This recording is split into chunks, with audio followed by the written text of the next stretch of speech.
Seen quieter afternoons, Minerva Dalton stood behind the counter, her ink-stained fingers tallying the morning's receipts when the door swung open with enough force to rattle the jars of penny candy.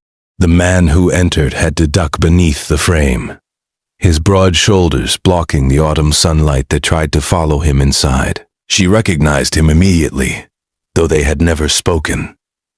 Garrett Stone, the recluse, who lived somewhere high in the pine-covered mountains beyond town. Twice a year he came down with furs to trade, spoke to no one beyond necessity, and disappeared back into the wilderness like morning fog.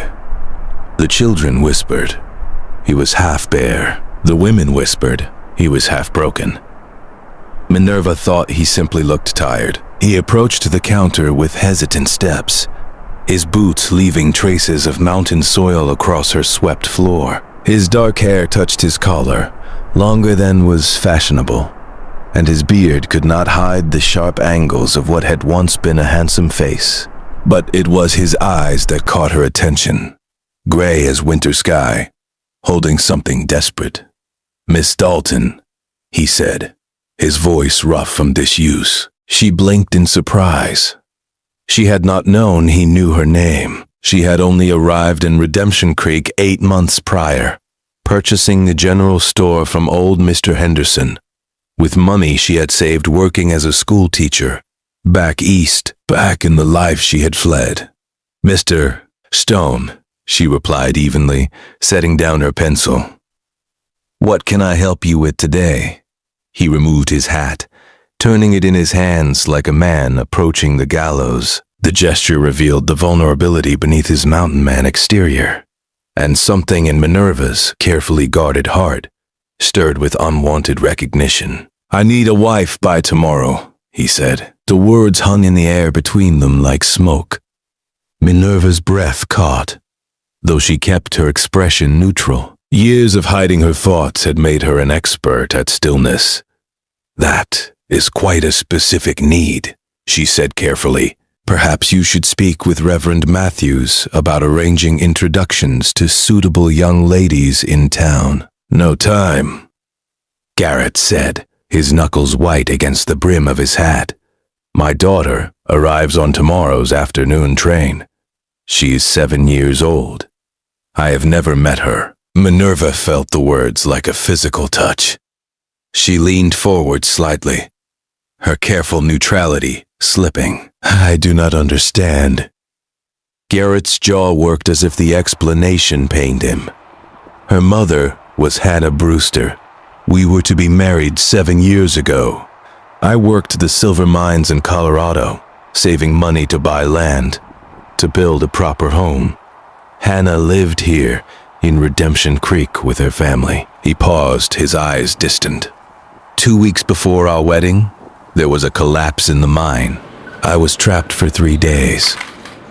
When they pulled me out, I was broken in ways that took months to heal. I wrote to Hannah from the hospital, told her I could not ask her to marry half a man, released her from our promise. "That was noble," Minerva said softly, though the word felt inadequate. "That was pride," Garrett corrected, bitterness edging his voice. Hannah wrote back, "I never opened the letters. There were dozens. I sent them all back unopened. When I finally healed enough to work again, I came here to the mountains, built a cabin, stayed away from everything that reminded me of the man I used to be." He set a worn envelope on the counter between them. The paper was creased from much handling, the ink faded. "This arrived 3 weeks ago, from a lawyer in St. Louis. Hannah died this spring. Fever. Before she passed, she told her daughter about me, told her I was her father." His voice cracked. "Hannah never married.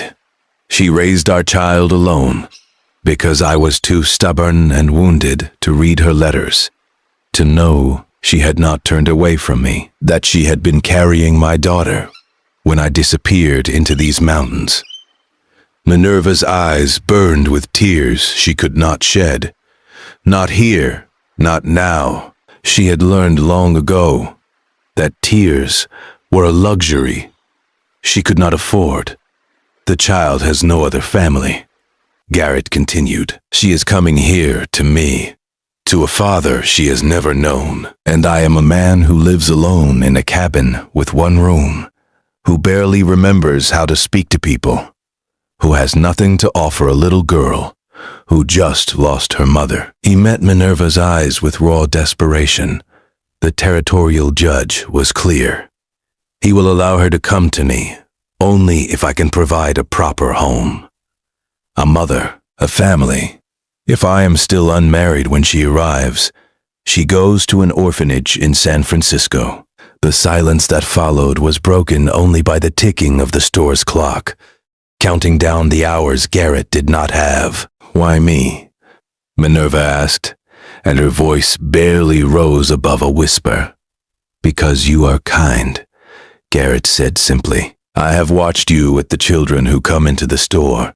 You slip extra candy into their bags when their parents are not looking. You never shame the families who need credit. You recommended books to young Thomas Walker until he fell in love with reading. You are patient and gentle.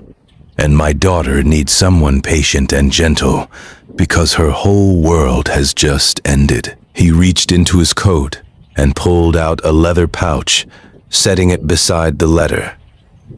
The clink of coins was unmistakable. I can pay you, he said. Everything I have. You could leave in a year if you wanted. Go anywhere. Start fresh. I am not asking for a true marriage. Just the appearance of one, for her sake. Just someone to help me not fail this child I have already abandoned once. Minerva stared at the pouch, at the letter, at this broken man offering everything he had to save a daughter he had never held. Her mind raced through calculations, through possibilities, through the careful plan she had constructed for her solitary life. Then she whispered one question. What is her name? Garrett blinked as if he had not expected those to be the words she spoke. His expression softened for the first time since entering the store. Lily, he said. Hannah named her Lily Hope. Minerva felt something crack inside her chest, felt the walls she had built so carefully begin to crumble. She thought of another little girl, years ago, who had needed someone to be patient and gentle. She thought of the failure that had driven her west, the shame that followed her still in quiet moments, the reason she had chosen a life of isolation in a town where no one knew her past. I do not want your money, she heard herself say, but I have conditions. Garrett straightened, hope flickering across his weathered features. Anything. You will never lie to Lily, not to protect her, not to comfort her. Children know when adults are false, and they never forget the betrayal. Agreed. You will learn to speak to her even when it is difficult. Silence is its own kind of abandonment. His throat worked, but he nodded. Agreed. And you will forgive yourself, Minerva said, her voice dropping lower, because children can sense guilt, and she will believe herself to be its cause. Garrett's eyes glistened. I do not know if I can do that. Then we will learn together, Minerva said, and made her decision. I will marry you tomorrow morning. We will meet Lily together tomorrow afternoon, and we will give her the best home we know how to make. Why? Garrett asked, echoing her earl. I question. Why would you do this? Minerva smiled, sad and small. Because someone should have done it for me once, and no one did. The morning arrived, cool and clear. Autumn painting the mountains in shades of amber and gold. Reverend Matthews performed the ceremony in his small church with only his wife as witness. The Reverend's questions were evident in his eyes, but he was a kind man who had known loss himself, and he asked nothing beyond what the ceremony required. Minerva wore her best dress, a simple gray wool that matched her eyes. Garrett had clearly made an effort, his hair trimmed, his beard neat, wearing a suit that must have been stored away for years. When he slipped the ring onto her finger, a delicate silver band that had belonged to his mother, his hands trembled. "I will try to be a good husband to you," he whispered, so quietly, only she could hear. "Just be a good father to Lily," Minerva whispered back. "That is enough." They rode to Garrett's mountain cabin in a wagon loaded with Minerva's essential belongings. She had sold the general store back to Mr. Henderson, who had been secretly relieved to reclaim it. The mountain trail was steep and winding, the pine trees growing denser as they climbed. The cabin, when it came into view, was better than Minerva had expected. Garrett had spent 3 weeks preparing, he explained haltingly. He had built an addition, creating 2 bedrooms where there had been only open space. He had constructed furniture sized for a child, a small bed with posts carved in the shapes of forest creatures, a table where a little girl could draw or study. "I did not know what she would like," he said anxiously, showing Minerva the room. "I made what I hoped might please her." Minerva ran her hand over the bed frame, feeling the care in every smooth curve. "This is beautiful work. She will love it." They had only hours before they needed to return to town for the train. Minerva used the time to make the cabin into a home. She unpacked linens and hung curtains. She set out books and arranged wildflowers in jars. She baked bread so the cabin would smell of warmth and welcome. Garrett watched her work with something like wonder in his eyes. "You do not have to do all this," he said. "Yes," Minerva replied, kneading dough with practiced efficiency. "I do."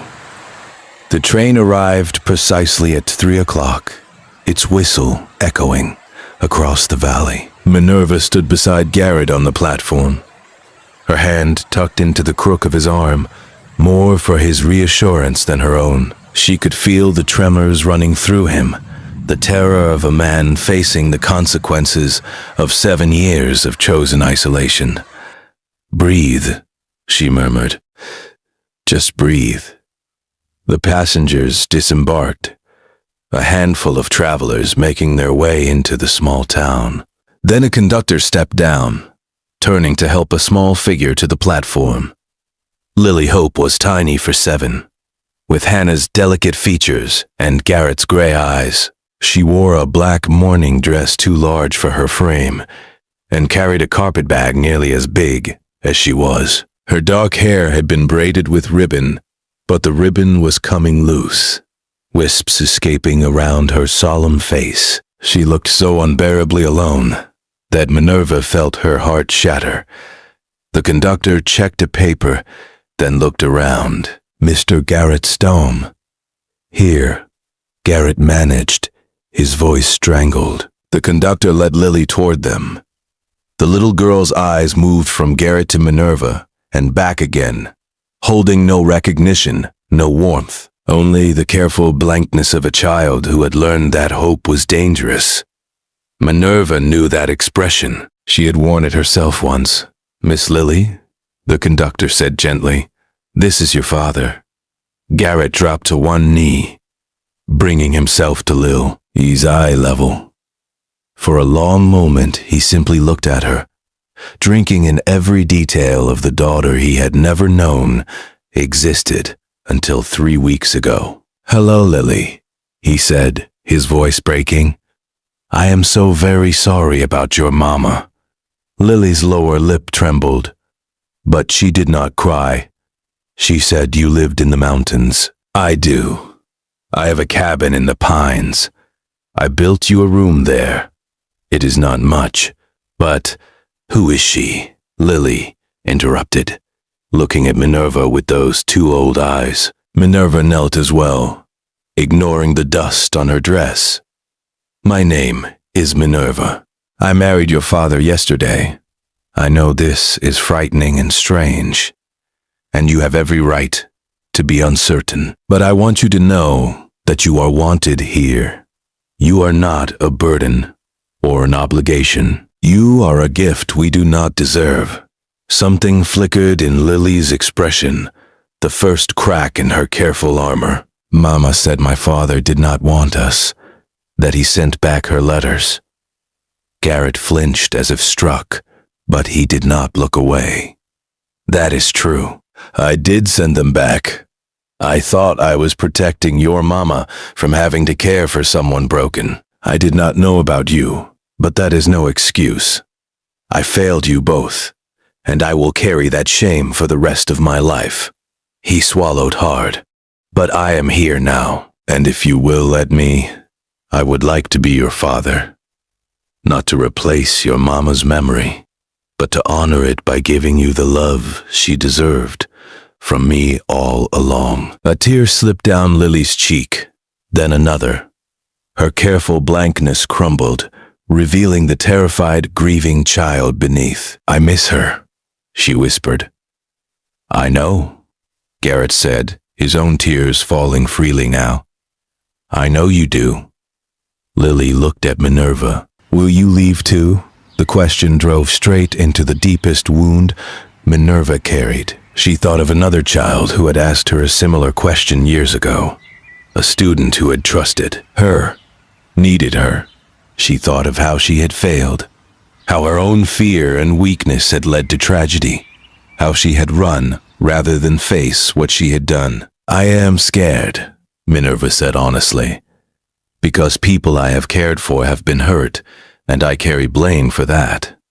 But I promise you, Lily, I will not choose to leave. I will stay and do everything I can to give you a good home. Lily studied her for a long moment, then shifted her gaze back to Garrett. Can I see the room you built?